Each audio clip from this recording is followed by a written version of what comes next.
All right. Hi, everybody. This is Dr. Beth and Dr. Steph coming from Sleepy Dog Veterinary. We wanted to give you a little explanation of why it is so important for us to have a history every time we see you for your pet's exam and treatment.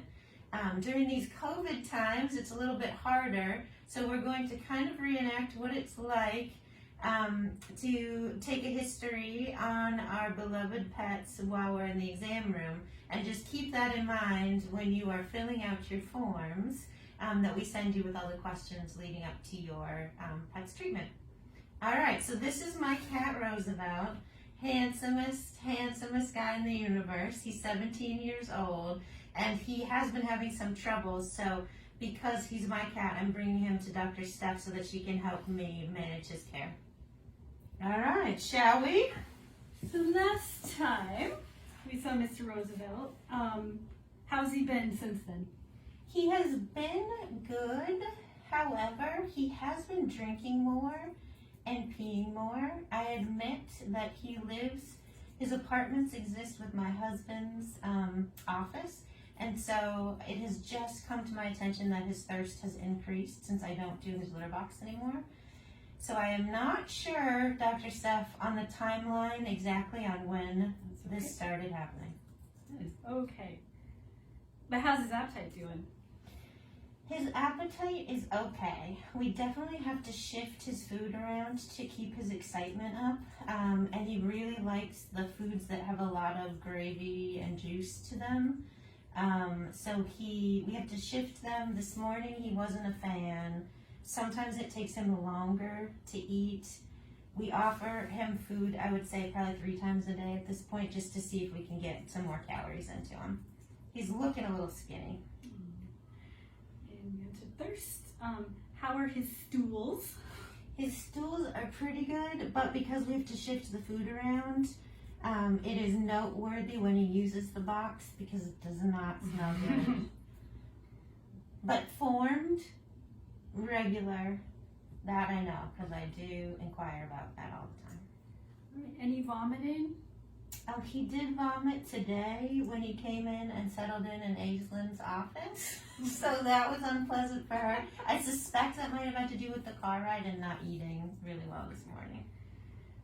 And the stools, you said there's no diarrhea? No diarrhea. It's pretty smelly. Smelling. Any coughing? No. Okay. And his skin, any itchiness or change in the coat? He's no itchiness. I would say he's looking a little bit more frumpy. In veterinary medicine, we would call it a little bit more unkempt, but he does groom. I see him groom up front, but I'm not sure that he can really reach in the back. Any new seizures? No. Okay. And his mobility, he does have arthritis, but has that changed?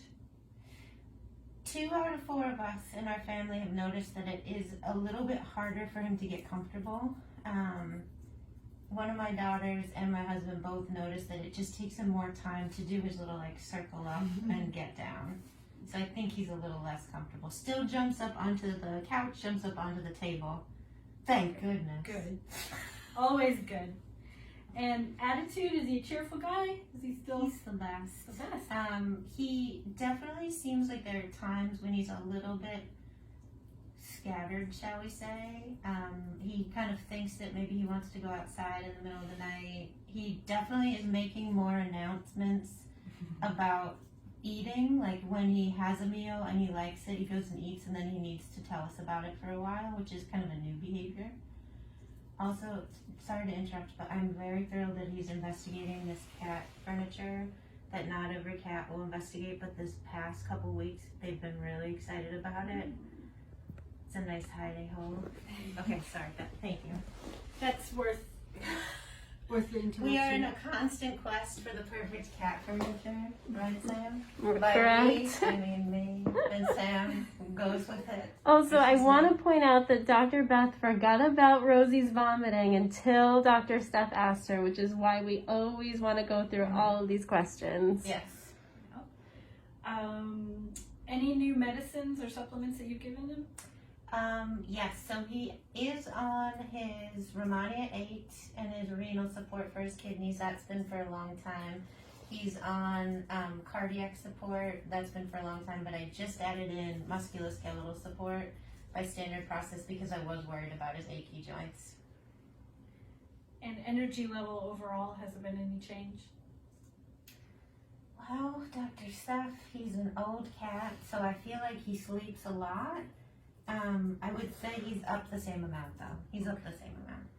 And being 17, does he exercise much? No, he does not. He does go outside in one of our little, like, fenced-in gardens.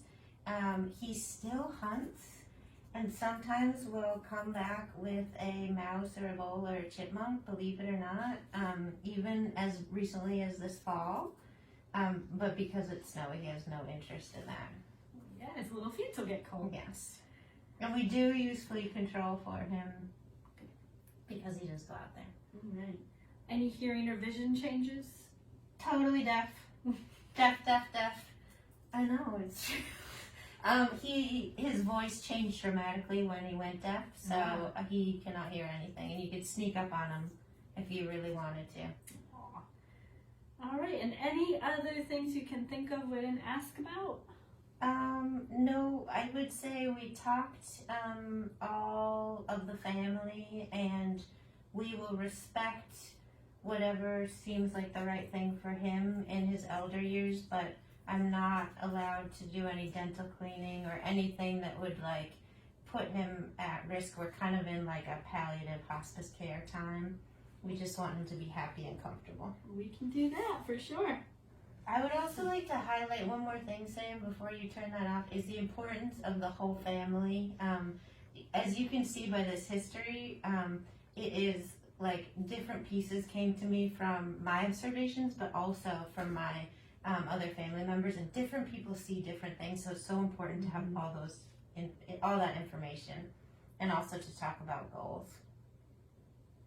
All right, thanks, guys.